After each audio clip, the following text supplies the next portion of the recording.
Hi, good morning, everyone. Thanks for joining us. I'm Paul McLeary. I'm Politico's Pentagon and National Security reporter, joined obviously by NATO Secretary General Mark Rutte. Paul, thank you for joining us. Thanks for having me.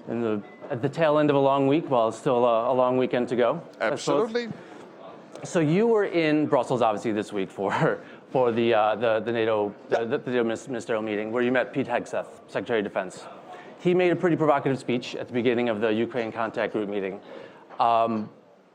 One of the big points of his speech was talking about the need for a stability or deterrence force in Ukraine to keep the peace. And he said there will be no U.S. troops, and any European troops there should not be covered under Article 5. Is that possible? Is that doable from your perspective and from NATO member states' perspective? You know, Paul, the problem is that we are discussing all of this in our democracies, whilst we have to deal, and hopefully quite soon, because President Trump, based on the phone calls, will probably quite soon start with Zelensky and others to have the peace talks. But we are doing this in our open democracies, discussing this all open and loud, and I'm not for that. So what he said, and in all my contacts with the senior US administration officials, there's absolutely clarity. We have to get Ukraine in a position of strength going forward. That means we have to make sure that we provide them with all the military aid they need and all the training they need. And at the same time, we have to get to a peace deal which is enduring, which is lasting. That's crucial. And that means security guarantees. But then to start discussing exactly all the details of what security guarantees could be, I think is not wise. What I've said to my European colleagues, because they said, yeah, but we have to be at that table. And I said, well, I think the best way to get to the table is to come up with concrete proposals on, again, training, on getting the defense aid into Ukraine, but also on what Europeans could add to potentially the security guarantees needed for Ukraine post a peace deal. Because then at least you have a positive discussion, you add something instead of asking for a place at the table. But the exact precise way of designing the security guarantees, I think, should be part of the negotiations and not making Putin wiser than he is sitting in his reclining chair. And do you think the United States gave away some leverage when Hegseth set out those preconditions? No U.S. troops, no Article 5, I think even before the negotiations with Putin have started? I don't think so, because anyone following the election campaign would not be surprised of what he said. And later, I think, and everybody made clear that when peace talks indeed start, that obviously everything is on the table. But I mean, nobody should be surprised of the position of President Trump on some of these issues, because he was very loud and clear in the election campaign. So I was a bit questioning myself, why are we all so surprised about this? Well, I mean, I think because this is the first time we saw concrete proposals, right? President Trump was somewhat vague on the campaign trail, and here at the UDCG was very concrete U.S. proposals and demands for the first time. But again, I think, one, a clear commitment of the US to NATO, and this is important. By the way, also the expectation that on the European side of NATO and Canada, we will ramp up spending, and we have to do that not because of President Trump, but because we have to make sure that the deterrence is there in 4 or 5 years, given the fact that Russia is at an amazing speed. Producing defense industrial products is at an amazing speed, putting his whole economy on a war footing.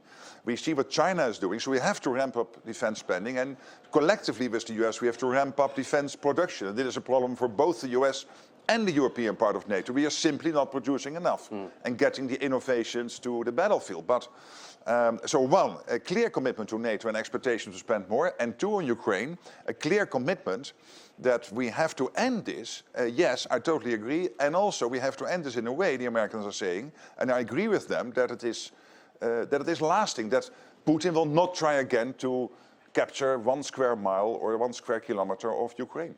Are you worried about a frozen conflict in Ukraine? If there's a peace deal, Russia keeps Crimea, Russia keeps the Donbass, the line of contact is long. You know, as we saw since 2014, there was constant fighting, just daily slow grind.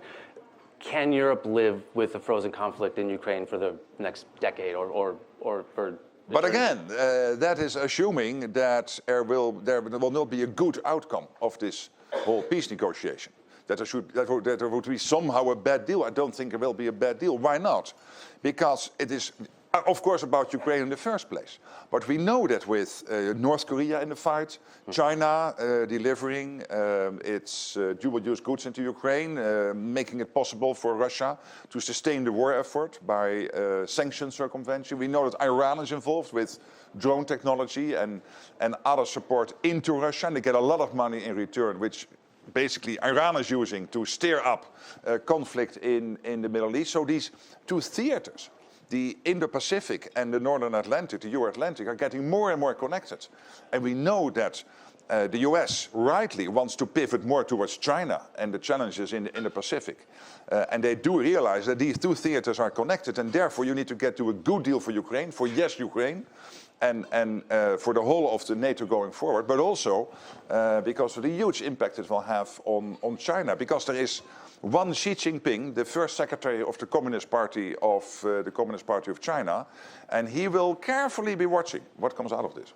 And can NATO and can Europe get behind a deal that doesn't include NATO or European countries at the table for this peace deal? This is a European war, and if it's Putin and Trump negotiating with no input or involvement from Europe, is that acceptable? And how do you accept those terms when you didn't see the table? First, to my European colleagues, we have not paid enough over the last 40 years. Basically, particularly since the Berlin Wall came down 35 years ago, we started to collect the peace dividend. And we are paying much less for our collective defense than the US is doing. So the US rightly is asking for a rebalancing of that, making sure that we do our fair share, and that is totally logical. So if you complain that you might not be at the table, this could be some part of the US not immediately thinking of our European colleagues. But I'm convinced Europe will play a role, because Europe over the next couple of days will be able, and I'm listening to many of my European colleagues saying they are working on this, to bring together concrete suggestions on indeed the training, the delivery of weapon systems into Ukraine during negotiations, but also on the role European countries could play potentially in sustaining and making sure that a peace deal is sustainable whenever it is reached, including the necessary security guarantee. The messages out of Washington have been a little unclear. I mean, Hegseth obviously spoke earlier this week. Can NATO fully take over the training and equipping of Ukraine going forward? I mean, there's still American weapons flowing from the big bill that was passed last year, but it doesn't seem like there's going to be another supplemental for that. Are you prepared, and how do you get there with your member states to take over the training and, more importantly, the equipping of Ukraine for the long haul? Listen, NATO is over 50% US. So the other 31 NATO allies are less than 50% of NATO overall GDP. So NATO is first of all an American organization, and then yes, we have the other 31 allies, but the US on its own is over 50%. And what I assume what will happen is that the US will, in terms of providing the necessary military equipment into Ukraine, will require from the Europeans to pay more for that. So that will mean me and others going cap in hand. This is not huge sums of money. Yes, of course, for us individually, it's of course a lot of money, but I mean, when you compare to the overall defense spending, it is doable. I expect them to do that, because we need to scrape all the stockpiles here in Europe, but also in the US, to make sure that Ukraine can sustain in the fight. But again, I expect the Europeans to pay more. The good news, by the way, about 2024 is that we delivered more than $50 billion of military support into Ukraine, of which 60% was paid for by the Europeans. So we are seeing an equalization of what the US and Europe is doing. And how quickly, there's been, obviously the spending goal is 2% GDP. Trump, Hegseth, and Vance are saying 5%. I've heard that about 3-ish% at The Hague in June might be the target.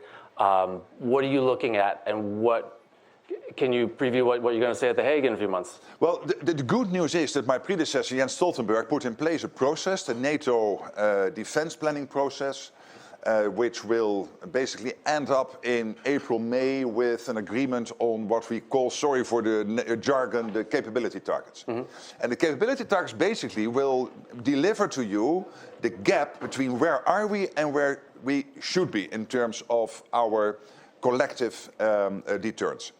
And when you look at this moment, where the debate is heading, there is a lack of air defense, a lack of long-range missiles, a lack of particularly our armies, enough people to sustain not only 3 months, but for 3 years, like Ukraine is doing now, including the heavy ticket items like tanks, etc., and of course all the air defense systems. When you look at this, 2% is not nearly enough. I'm absolutely sure it will be considerably north of 3%, but the good thing here is that it is not like in 2014, let's do 2%. No, now we have a system in place by which the politicians can go back to their constituencies and say we need to do this because we have to deliver these critical capabilities to maintain our deterrence. If not, in 4 or 5 years, as I said before, we would be really too weak to defend ourselves. And is there the political will to do that, to spend more on defense in Europe, while maybe some other programs have to get cut, right? I mean, that money comes from somewhere. When I started this, I needed personal protection inside the room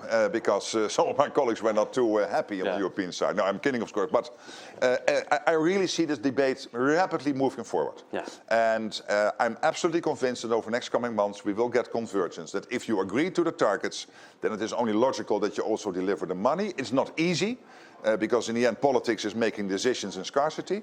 But then clearly we have to prioritize our collective defense over some other stuff.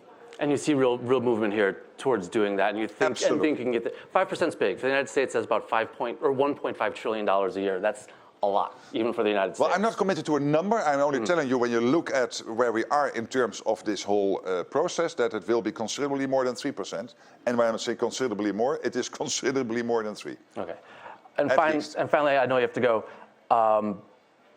Given what Hegseth and Vance and President Trump have said, do you believe the United States is a reliable partner to remain in NATO, to remain a leader in NATO? And if not, who takes lead? Who leads the charge here on Ukraine, on defense spending? The US is totally committed to NATO. I hear this from President Vance. We see it in all the public statements. The commitment is there. But again, also the expectation. And again, to my European friends, hey guys, we have to spend more. And when you want to be involved in some peace negotiations, make sure you do not just complain that daddy is not automatically calling you to the table. No, make sure that you are relevant at the table by coming up with relevant proposals on, again, the training, the weapon supply, but also how to make sure that when a deal is struck, that we have the security guarantees in place. Thank you so much, Mr. Secretary. I know you have a busy day. Much. And that wraps up for the morning. Please stay at the pub to watch the main stage events. Thank you.